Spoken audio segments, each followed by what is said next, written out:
किसी का कल्याण नहीं होता। तो गुरु बिना भव निधि करे न कोई, जो व्रंची शंकर सम होई। जाको सदगुरु ना मिला, व्याकुल दौतिस धाय, आंकन सूझे बावरा, घर जरे घूर भूताय। सदगुरु हमारी आंखें खोलते हैं। जब हमें गुरु दीक्षा जब हम लेते हैं तो हमें कंठी माला देते हैं। कंठी माला क्यों देते हैं?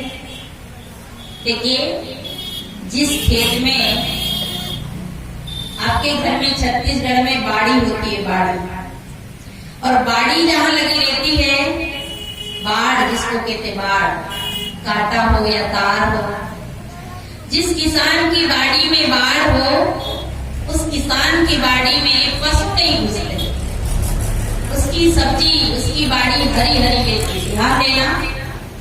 और जिस किसान ने अपनी बाड़ी में बाढ़ नहीं लगाई, आड़ नहीं लगाई, तार नहीं लगाए, दीवार नहीं किया, उसकी बाड़ी में पशु घुस जाते हैं और उसकी फसल को नष्ट कर देते हैं। इसलिए चतुर किसान बाड़ी लगाने से पहले बाढ़ लगा लेते हैं ताकि उसकी खेती की सुरक्षा हो जाए। तो गुरु हमें जब शरण लेते हैं, जब हम दीक्षा लेते हैं, तो गुरु हमें क्या देते हैं? दीक्षा, माला।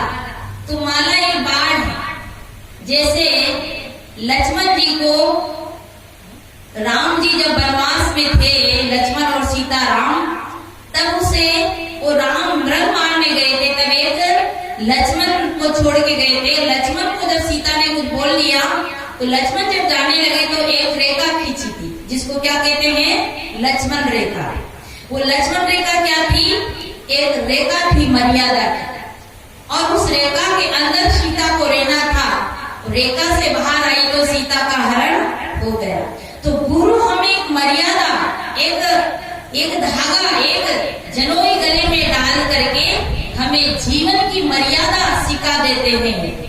और उस मर्यादा में दया, क्षमा, सत्य, शील, विचार, विवेक, वैराग, गुरु भक्ति, ये चिन्ह हमें उस समय उपदेश कर देते हैं कि ताकि हमारी जीवन रूपी खेती गुरु मर्यादा में रहे, तो हमारा जीवन यानी कहीं गलत ना जाए। जाने से पहले हमें याद आ जाए कि हम गुरुमुखी है। जिस गाड़ी में ब्रेक हो और जिस गाड़ी में लाइट हो, वो गाड़ी कभी दुर्घटना की ओर नहीं जाएगी। और गाड़ी में ब्रेक ना हो और लाइट ना हो तो वो गाड़ी कहीं भी एक्सीडेंट कर देगी। ऐसे गुरु संयम रूपी ब्रेक और विवेक रूपी लाइट दे देते हैं कि जीवन की यात्रा में आए हो, मनुष्य जीवन पाए हो, तो संयम से चले और विवेक की लाइट से देखे, अंधश्रद्धा में ना जिए, जैसा कहते वैसा ना माने। हम लोग क्या करते हैं? कोई जैसा बोल दे वैसा ही हम मानते हैं, विवेक नहीं करते हैं। कैसे? कोई भोग लगाना है तो हम भी भोग लगा रहे हैं, कोई अगर हवन कर रहे तो हम भी हवन कर रहे हैं। कल साहिब का चित्र रखा था यहाँ पे, तो साहिब की चित्र की आरती कर रहे हैं, तो सभी उधर ही आरती करने लग गए। नहीं, अच्छी बात है, क्योंकि हम भेड़ चाल से ना चले, विवेक से जिए। सदगुरु हमारे प्रतीक रूप में है, बाकी उसका ज्ञान अगर हमारे अंदर है तो काहे गुरु बसे बनारस, शीश समुंदर तीर, बिसराए बिसरे नहीं जो गुण होए शरीर। तो हम गुरु की बात को जीवन कोई कैसा कर रहा वैसे ही करे, कोई यूं करते हैं ना, पूछो क्या कर रहे हैं, बोले भगवान के भोग लगाए। चाय पीते हैं और ऐसे छींटे मारते हैं। अच्छा, तुम तो मग्गा भर चाय पियो और तुम्हारा भगवान छींटा भर चाय पिए, हम छींटे से चाय पिलाते। तो देखो, सासू जी को छींटा मार के चाय पिला दो, अपने पति को छींटा मार के चाय पिला दो, ये क्या कर रहे हैं, बोले भोग लगा रहे। आदमी बड़ा चालाक है, आदमी बड़ा होशियार है, नकल करता है पर अकल नहीं करता। तो सद्गुरु हमें विवेक प्रदान करते हैं कि विवेक से जियो, मानो मत जानो और फिर उस कार्य को करो। तो गुरु के बिना हमारी जिंदगी में बोध नहीं आ सकता, इसलिए गुरु ही हमारी नैया को पार लगाते हैं। गुरु के द्वारा ही हमें ज्ञान की प्राप्ति होती है। इसे मालूम में भजन गाया है,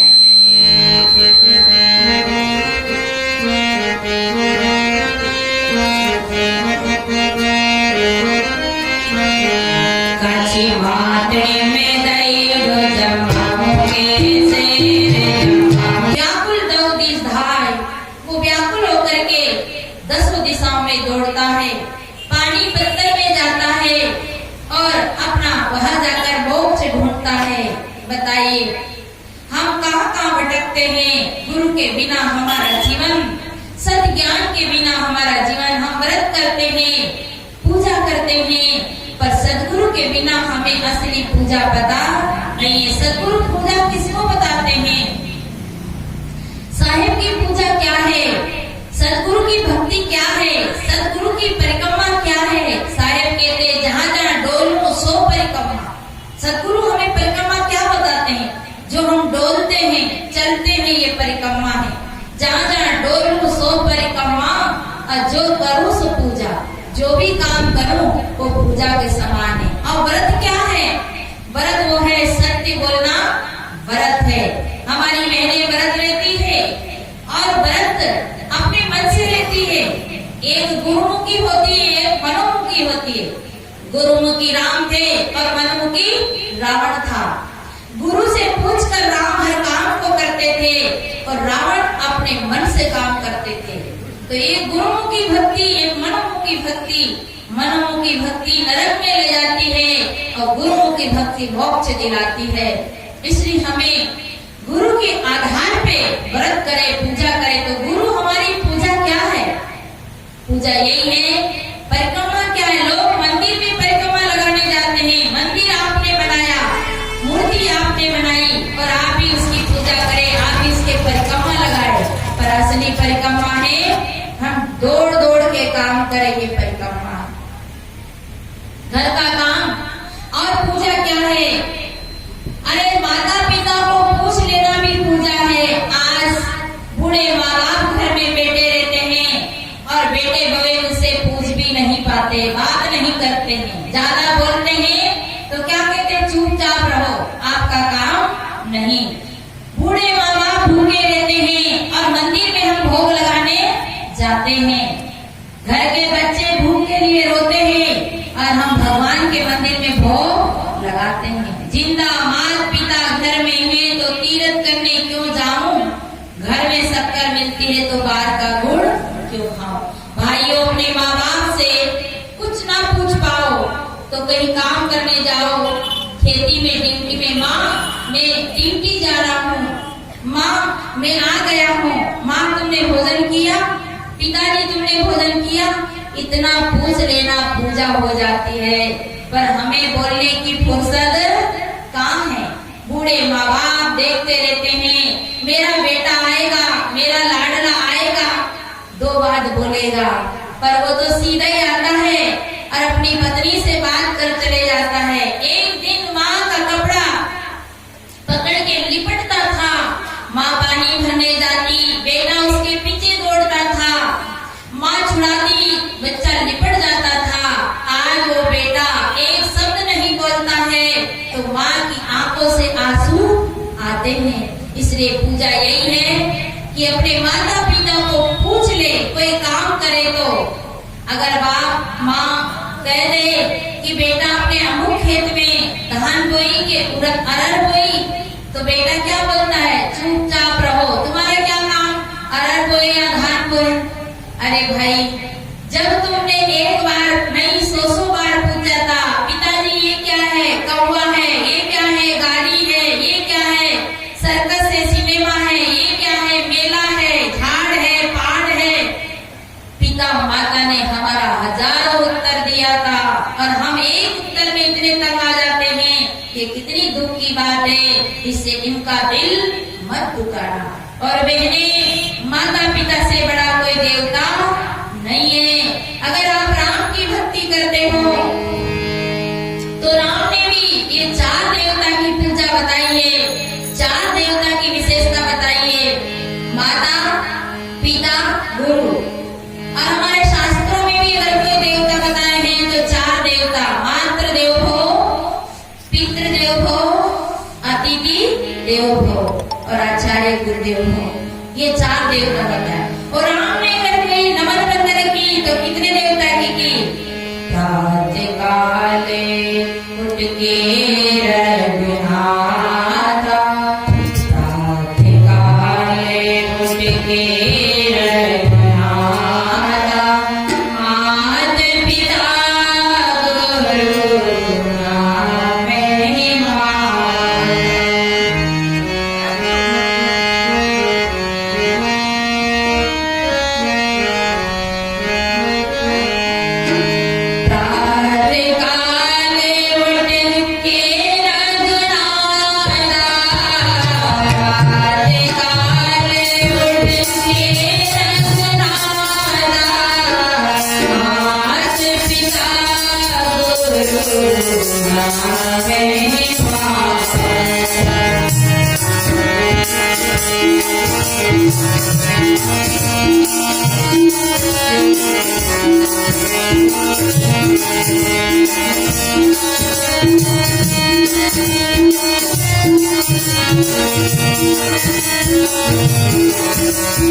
ये पल्लू है ना आपका, इस पल्लू बहुत काम का है। इस पल्लू को लेकर जब आप कहीं काम करने जाओ या अपने मम्मी के घर जाओ या मेहमानी में जाओ तो अपने घर के बूढ़े माता पिता सास ससुर उनको ये पल्लू निकाल के उनके चरण स्पर्श करना तो आपको फ्री में आशीर्वाद मिलेगा। क्या आशीर्वाद मिलेगा?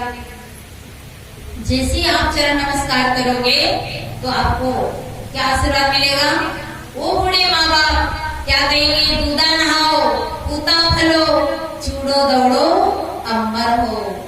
1 रुपया की प्रसाद नहीं चढ़ाई, नारियल नहीं तोड़ा, आरती नहीं करी, फूल बत्ती नहीं जलाई, आज तक कोई ऐसा बेटा बेटी नहीं जन्मी जिसने अपने माँ बाप की आरती उतारी होगा। पर ये पल्लू में इतनी ताकत है, हमारे नमने में इतनी ताकत है कि वो हमें फ्री में आशीर्वाद देते हैं। दूधा नहाओ, पूता फलो, दूध में स्नान करो, वरना दूध की कोई कमी ना रहे। छत्तीसगढ़ में दूध की ज्यादा कमी रहती तो दूध का आशीर्वाद फ्री में मिले। पूता फलो, नाती पोती सब आपके घर में पुत्र प्राप्ति होए। दूधा नहाओ, पूता फलो, चूड़ो, जो हाथ की जो चूड़ी है ना, ये सुहागनी माताओं को चूड़ा पहनाया जाता है। शादी के समय धागा बांधा जाता है, उसकी उधर की भाषा में दौड़ा कहते हैं, इधर और कुछ कहते होंगे। तो माता पिता कहते हैं दूधा नहाओ, पूता फलो, चूड़ो दौड़ो, अमर हो। पर बड़ी दुख की बात है कि हम हाथ से बनाई माता को नमन कर लेंगे, खरीदी हुई माता को नमन कर लेंगे, बाजार में जाकर मंदिर में खरीद के मूर्ति लाकर नमस्कार कर लेंगे, पेड़ को नमस्कार कर लेंगे, झाड़ों को नमस्कार कर लेंगे, गोबर को नमस्कार कर लेंगे, पानी को नमस्कार कर लेंगे। पर नमस्कार नहीं करेंगे तो जिंदे को नमस्कार नहीं करेंगे, क्योंकि इनको कोई भगवान थोड़ी, ये तो इंसान है। पर दुख की बात है, नर में ही तो नारायण है, इन सब के अंदर ही तो राम तत्व बेटा है, इससे इनको नमस्कार नहीं कर पाते हैं। कि राम की शिक्षा है, प्रथा जल्दी उठना चाहिए और अपने माता पिता को नमस्कार करना चाहिए, ये उनकी पूजा। और भोग क्या है? उन्हें खिला के खाना भोग है। पर कई लोग तो ऐसे होते हैं, पहले खा लेते हैं फिर खिलाते हैं। नहीं, अपने बूढ़े माँ बाप को खिलाकर खाएं, बच्चों को खिलाकर खाएं, ये भोग है। उन्हें तृप्ति भर भोजन कराएं तो सबसे बड़ा भोग है। ये भोग नहीं कि छींटा मार रहे, 2 टुकड़ा डाल लिया, भोग लग गया, ये भोग नहीं। ये औपचारिकता है भक्ति के नाम से, कास्ता के नाम से, पर असली भोग भूखे को खिलाकर खाए, ये भोग है, यही पूजा है। तो देखिए पूजा क्या है? पूछ लेना पूजा है। भोग क्या है? खिला के खाना भोग है। और आपकी नमस्कार वंदना क्या है? उनके चरण स्पर्श करके आशीर्वाद लेना, नमस्कार करना, ये पूजा है। पर हम किसकी पूजा करते हैं? ये नकली माँ बनाते हैं नवरात्रा में, और बनाते हैं उसकी पूजा करते हैं, और जोर से बोलते जय बोलो माता जी की, जोर से बोलो माता जी की, चलते बोलो माता जी की, फिरते बोलो माता जी की, प्रेम से बोलो माता जी की, और घर में आके दे माता जी में, दे माता जी। ये भक्ति नहीं। और कैसे करते हैं? 9 दिन पूजा करते हैं और 10वां दिन उठा के राम नाम बोलो, बोलो क्या करते हैं? राम नाम 9 दिन तक पूछते हैं। रोज स्नान करने पर उसको स्नान नहीं कराते, क्योंकि उनको स्नान कराए तो उसका क्रीम पाउडर बिगड़ जाए, उसे स्नान नहीं कराए। अच्छा बताओ, कोई पुत्र 9 साल पूजा करे, 9 दिन पूजा, 9 साल 9 महीना पूजा करे अपने माता पिता की, और कहे कि मम्मी पापा तैयार हो जाओ, बोले कहाँ चलना है? कि शोभा यात्रा में। कि फिर शोभा यात्रा में कहाँ जाएंगे? कि आपके लिए बहुत बड़ा जुलूस बनाया है, नाचेंगे गाएंगे रंगलाल उड़ाएंगे, फिर कहाँ चलना है? तो बस गहरे तालाब में चलना है या गहरी नदी में चलना है। बोले वहां क्या करोगे? तो बस तुम तो बैठो, तुम तो जुलूस में बैठो, वो हमारा काम है। और जाकर के नदी में उसे धक्का मार के गिरा दे या उठा के उसमें छोड़ दे, तो वो बेटा क्या माना जाएगा? वो बेटा भक्त माना जाएगा, वो बेटा तो मर्डर केस में फंस जाएगा। पर हमारी माँ नकली, हमारी पूजा नकली, इसलिए हम नकली पूजा करते हैं, असली की पूजा नहीं करते। हमारा भारत के लोग बड़े विचित्र हैं। इन्हें जब बच्चा पढ़ाना होता है तो जिंदा टीचर ढूंढते हैं। आज तक कोई फोटो के टीचर से अपने बच्चे को पढ़ाया? कोई ने आज तक अपने बच्चे के लिए फोटो के टीचर अच्छे से अच्छे कोचिंग पढ़ाने वाले को अपनी बच्चे की कोचिंग लगवाई? ये फोटो वाले ही पढ़ाने का नहीं, ये अपने बच्चे की पढ़ाई के लिए जिंदा टीचर ढूंढते हैं। और अपने बीमार हो जाए तो फोटो के डॉक्टर से इलाज करवाए। जब बीमार होते हैं तो गांव के डॉक्टर को भी नहीं समझते, बड़े बड़े डॉक्टर ढूंढते हैं, बड़ी बड़ी मशीनें ढूंढते हैं।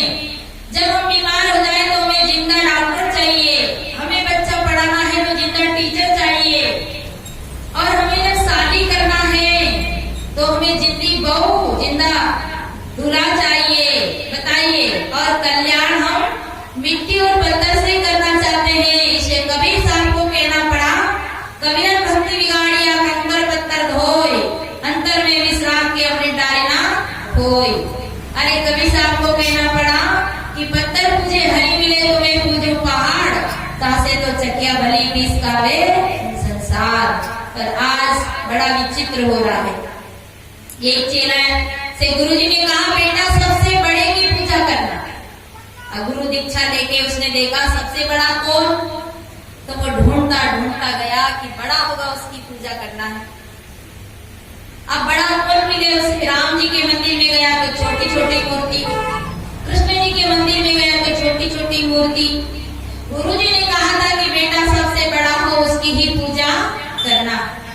तो ढूंढते ढूंढते वो कहाँ पहुंचा? गणेश जी के मंदिर में। गणेश जी को देखा तो गणेश जी बहुत बड़े, बड़ा पेट, बड़ी सूंड, बड़े पैर, बड़ी पूंछ, बड़ा पीठ, उसने कहा अब मिला, गुरुजी ने कहा था वैसा, अब इसकी पूजा करना चाहिए। अब क्या है, गणेश जी को बिठाया और गणेश जी की पूजा भक्त करने लगे। गणेश जी को निलावे, गणेश जी को लड्डू चढ़ावे। एक दिन क्या हुआ, वो गणेश जी के ध्यान मगन बैठा था, इतने में आ गई चूहा। चूहा आया, वो तो आंख बंद करके बैठा था, चूहा ने दोनों हाथ से लड्डू उठाए और चूहा लड्डू खाने लगा। उसने कहा ओहो, गणेश जी से बड़ा तो चूहा है, मैं कब से बेटा बेटा लड्डू चढ़ा रहा, ये भी तो गणेश जी ने लड्डू नहीं खाया। हमारे वैसे चित्रों में ये दे रखा कि गणेश जी जो बैठे हैं ना, वो किस पे बैठे, किस पे बैठे गणेश जी, माताएं बताइए, चूहा पे। बताओ, 1 कुंटल के गणेश जी और छठा भर के चूहा पे बैठे। इसका भी कोई भाव है, समय से बताएंगे क्यों है, क्यों बैठे गणेश जी चूहा पे, क्यों बैठे। चूहा मतलब दब्बू, और जिसने अपने मन को दबा दिया, मन पे सवार हो गए, दुर्बुद्धि को, दुर्विचार को दबा दिया, ये नहीं कि चूहा था। और गणेश जी का जो पेट है ना, बहुत बड़ा है।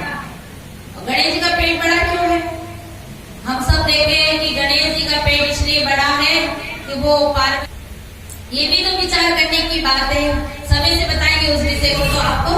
तो गणेश जी का पेट बड़ा क्यों है, गणेश कहते, गण कहते समूह को, ऐसे कहते मुखिया को। देवता का मुखिया कौन था, गणेश।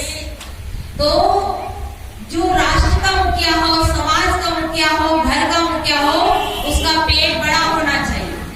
ये नहीं रोटी भोजन करने के लिए, भात खाने के लिए बड़ा पेट होना चाहिए, मतलब समाज की बात को बचाने के लिए पेट बड़ा होना चाहिए।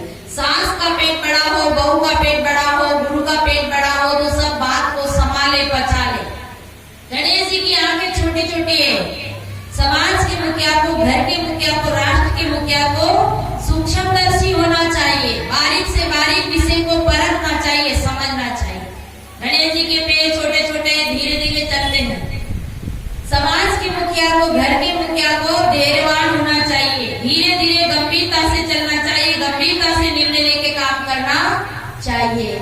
ये था गणेश जी का प्रतीक, पर लोगों ने लगा दिया बड़ा पेट, बड़ी सूंड, बड़ा कान, और वही गणेश का फोटो उसने देखा तो वो पूजा करने लगा।